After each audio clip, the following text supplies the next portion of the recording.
Студияда мен Аймери Әсетқызы.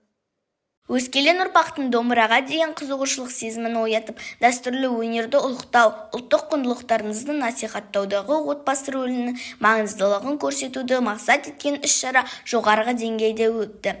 Домбыраны тақырыпқа тұздық еткен кеште бірі ансамбльде күй шертсе, бірі әуезді әнге бөлесе, енді бірі тақырып аясында өз ойларымен бөлісті.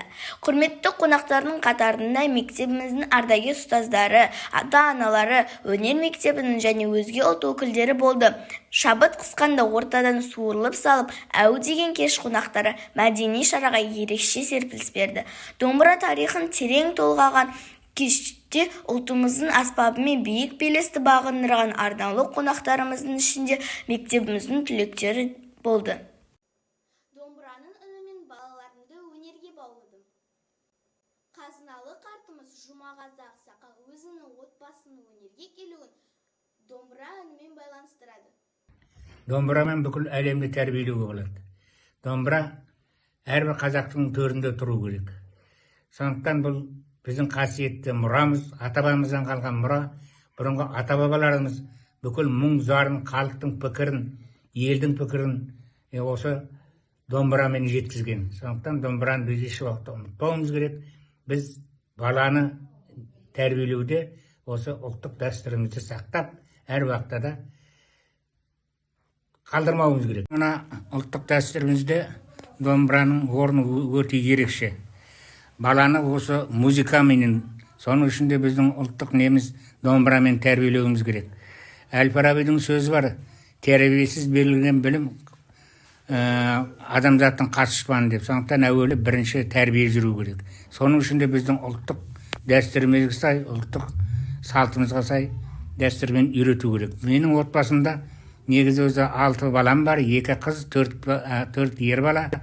Біздерді жаңа өнерлі отбасы деп атайды.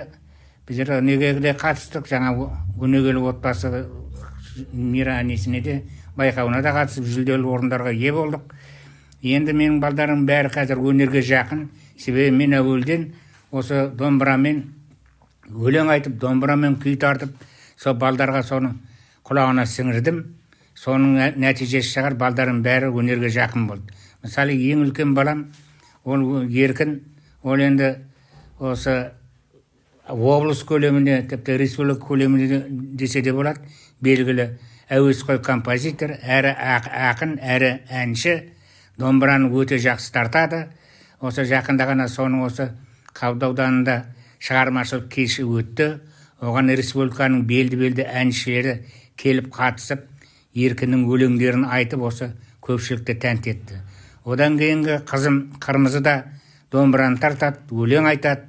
Ол да көпке дейін сахнадан түспей жүрді.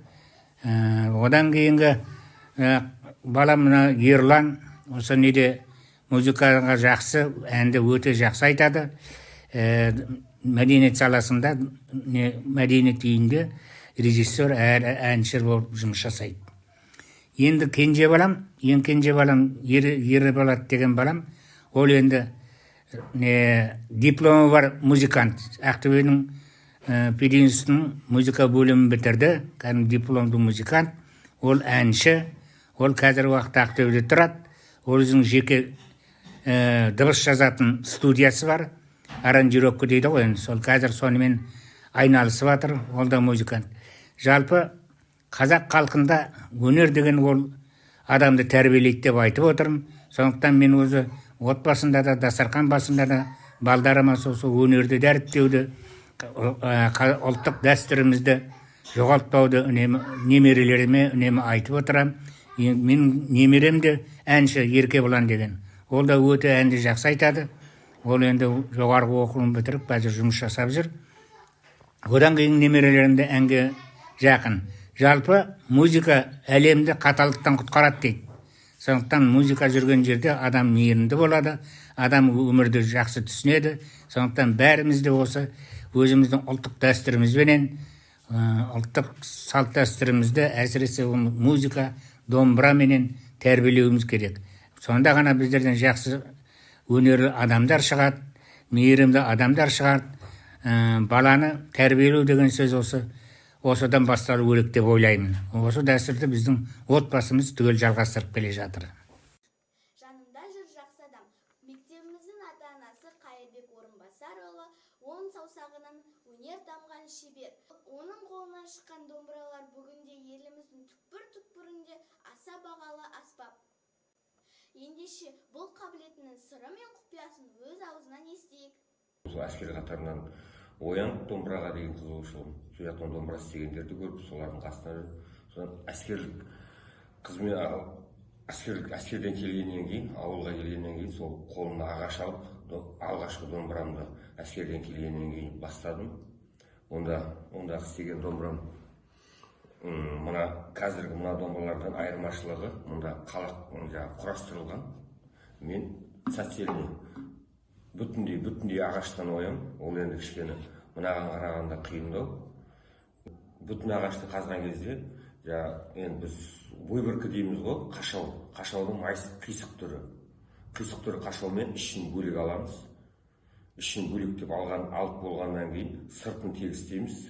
Тек қана барабанын ғана, бөлек қана барабанын қазамыз. Ішін тегістеп, ішін керек-керектігіндікке қазылғаннан кейін сыртын соған сыртқы мүсінін келтіреміз домбыраның.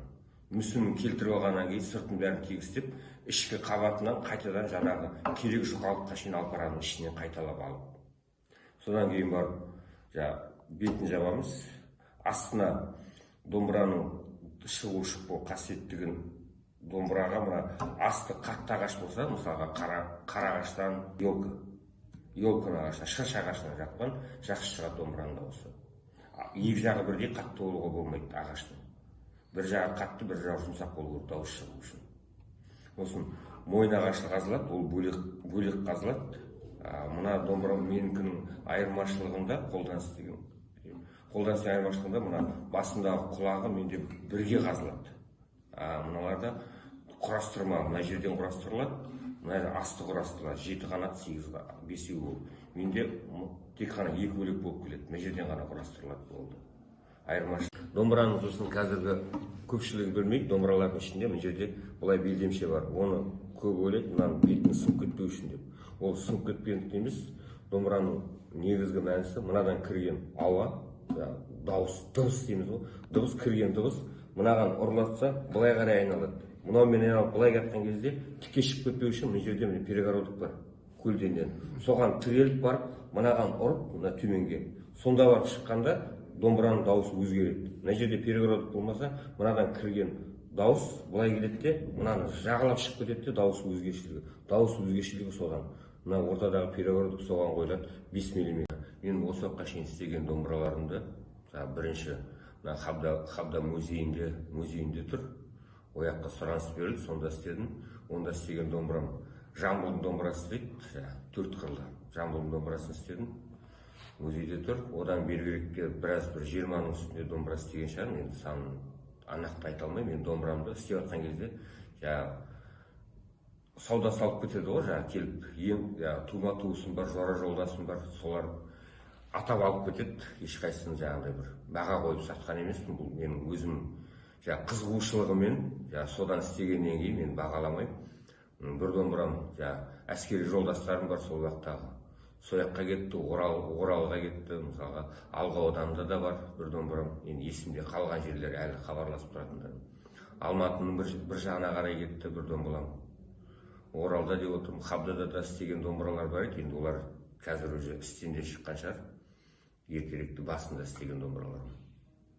Қазақтың ұлттық аспабын істеймін деген жасөспірімдер, келе жатқан болашақ мамандар, үйренеміз десеңіздер, ешқандай көп қиындығы жоқ.